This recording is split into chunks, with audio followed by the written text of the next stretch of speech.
I'd like to talk now about World War II and its effects, or rather its non-effects on ending the Depression. Now this is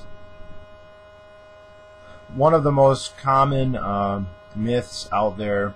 A lot of people believe this. It's pernicious, and it's also very bad because it makes people think to advocate extremely destructive policies. Now, in a certain level, it should be obvious that blowing stuff up and destroying stuff and killing people and having people be killed is not good for the economy. It's not good for society. War is, quite frankly, the very worst thing that humans can do. You might argue that certain natural disasters are even worse for human society, like volcanoes or floods or something. That could definitely, or plagues. You could definitely argue that. But among things that humans do, war is the worst. And I don't think anything else is really even close. Now, I'm going to draw most of this from this book, Depression, War, and Cold War by Robert Higgs, which I read a few months ago. Now, Higgs is at the Independent Institute. He is definitely an Austrian economist. However, he manages to be a little bit more mainstream than the others. He actually does not call himself an economist. He calls himself an economic historian. And this book is significant because he does not debunk the myth by using standard Austrian techniques. He uses empirical tests and data and statistics, and he crunches all the numbers about GDP and GNP and production and whatever. I mean, I can't remember all the details, off the bat, but it's interesting because he points out that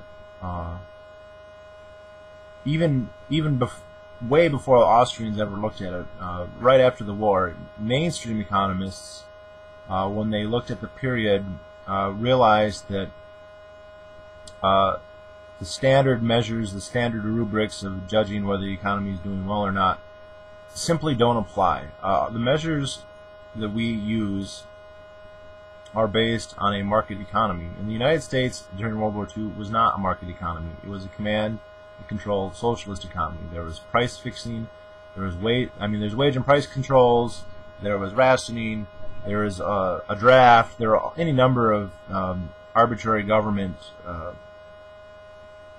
policies that render meaningless standard economic data. So normally we might say, well, if prices are rising, that's not good, and prices are falling, that is good.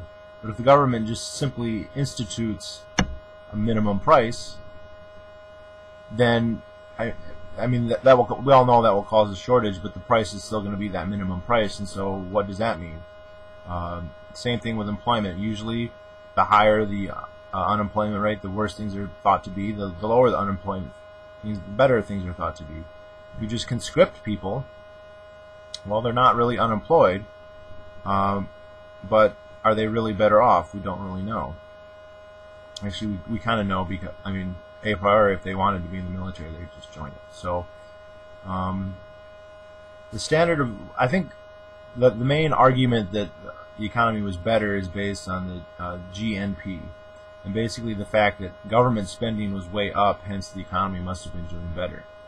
However, if we look at the people, the standard of living was much lower, and there's no point in, if we look at a situation where everybody's poor and starving, but we are able to say, well, there's a lot of money floating around here, say like in Zimbabwe, are we supposed to conclude, well, things are doing well in Zimbabwe? People are eating their children. I don't know if that actually happened in Zimbabwe, but this is more of a theoretical or a hypothetical rather than a historical example here. They're starving and they're dying by mass starvation, but it's okay because the stock market has a bubble. That doesn't seem to make any sense. Likewise, if people are prospering, they're having a good time, they have all the food they could eat, they're able to live in whatever kind of housing they want. If you could say, well, times are bad because there's not a lot of velocity of money or something. It just doesn't make sense. And so in the United States, The standard of living in the first half of the 1940s was much lower than at any point during any other part of the Great Depression, certainly any point in the 30s. Actually, you have to go back several decades before you find a time period where you could say things were as bad, but going back that far, you're talking about technologically a different era. So nobody could buy any new cars during the Depression. If you go back before 1900, nobody could buy new cars then either. So you could say, well, it's equally bad.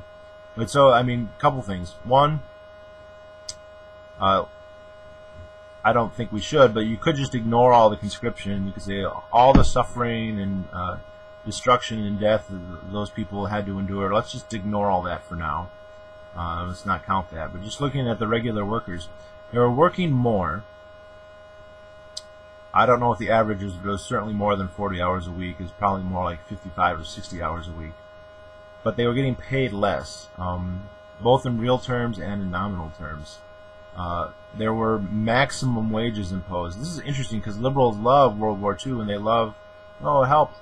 I mean, just imagine if Obama came out and said, I'm imposing a maximum wage. Just think about this. If he came out and said, everyone now has to work. I mean, because the unions are always like, hey, we got you the 40-hour work week. So what if Obama came out, or whoever, Bush, if that makes you feel better, came out and said, we got to get out of this depression. So now everyone has to work 60 hours a week, but there's a maximum wage, and the maximum wage is, I don't know, $200 a week. You got to work 60 hours, but you only get 200. You can't get paid more than that. Does anyone here think that that would be good? Are the liberals going to jump up and down and hail Obama for bringing the end of the Depression? And then the other thing was, even with the reason that they imposed wage and price controls was an attempt to keep inflation down. The government was printing a lot of money, they were borrowing a lot of money, and they didn't want inflation to go up, and so they imposed all these wage and price controls. But I mean, the bottom line is you can't inflate credit and not have inflation, so there was inflation anyway. So even though you were earning less, the goods that you wanted to buy were getting more and more and more expensive, and so you could afford fewer and fewer of them. And then, of course, there was the rationing, and certain goods were just completely banned, or extremely hard to get, or like you could get a certain amount, but not more than that, at least legally. Of course, a lot of people got it illegally. And all this is to say that the standard, I mean, you're working harder for less money. You can't even buy, you couldn't buy a new car. You couldn't buy a new house because they couldn't build any new houses. Actually, if you look at the average square footage that each person had to live in, which is actually a pretty good indicator of the prosperity of an area, the more you have, the better you live. That actually fell because old houses were not replaced by new houses. Even the houses that weren't completely dilapidated couldn't be repaired, and so they became less habitable. Not to say that they became caves or anything, but less habitable, less hospitable, and less standard of living. And this is definitely what happened. And of course, the jobs people worked, they were longer hours, they were more less safe, more dangerous, and this was not a good time. The Depression was not over. The Depression ended mostly because FDR died. Now, FDR, I should probably do a video on him at some point. A lot of people think that FDR is a socialist or a communist or fascist, and after reading a lot and watching lots of documentaries about him, I am convinced that he really didn't have an ideology that he really believed in, other than he wanted to be famous and he wanted to be powerful.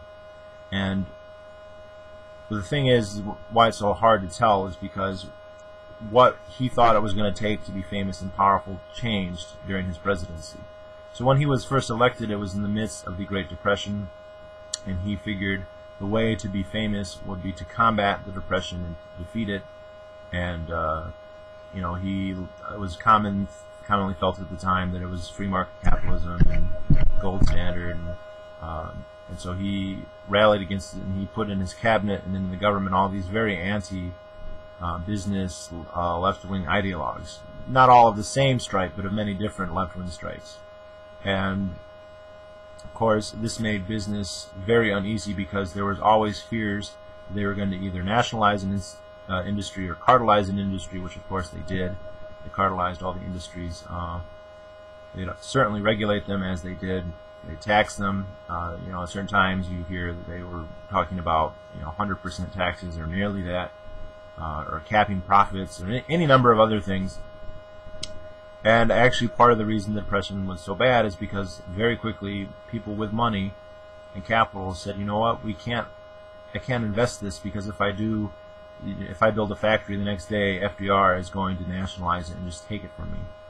They've done surveys of business people, and about 70 to 75% of business people thought that within 5 years the United States would either be outright communist or outright fascist.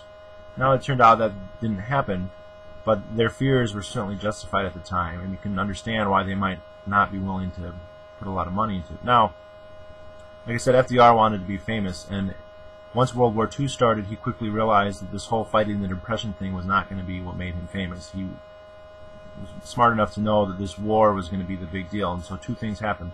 One, he knew that he wanted to get into the war, and it's well documented all the stuff he did to try and get the United States into the war, even though Americans, to their credit, were against entering the war. That's a whole other video right there. The other thing is, you realize that all this anti-business stuff wasn't going to work. They realized the government wasn't going to be able to make its own armaments.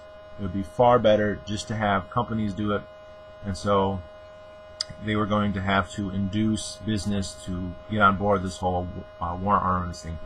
And you might think, well, that'd be easy. That's easy money for them. They were very leery about it, and so the first thing he did is he got rid of nearly all of these left-wing ideologues, and he replaced them basically with businessmen, extremely wealthy businessmen from, say, Texas, or the main one was actually from Texas. Now, these guys, they're businessmen. They're not Misesians. They're not free market people. They're just conservatives. They don't have an anti-business streak, but they aren't, really for a free market. But it helped allay some of the fears. And then the other thing is that they offered the businesses a lot of money, because businesses said, I'm not going to start say a cannon factory, a howitzer factory, if, in 3 years the war is going to end. What am I going to do with it? So the government promised them profits, basically, and said, we will pay all your costs plus commission. So if it costs you $1,000 to build a tank, we'll pay you $1,000, and then we'll pay you 5 or 6 or 7 or 10% on top, and a guaranteed profits. And this did produce an enormous amount of ordnance, although it totally screwed up the capital in the country and the industry in the country, because most of that stuff had no application to civilian uses, and the government ended up buying and then mothballing a huge portion of the industry after World War II, because nobody needed dockyards to build destroyers. They stopped building aircraft carriers, or destroyers, or tanks, or all this stuff. This is when the military-industrial complex was literally born.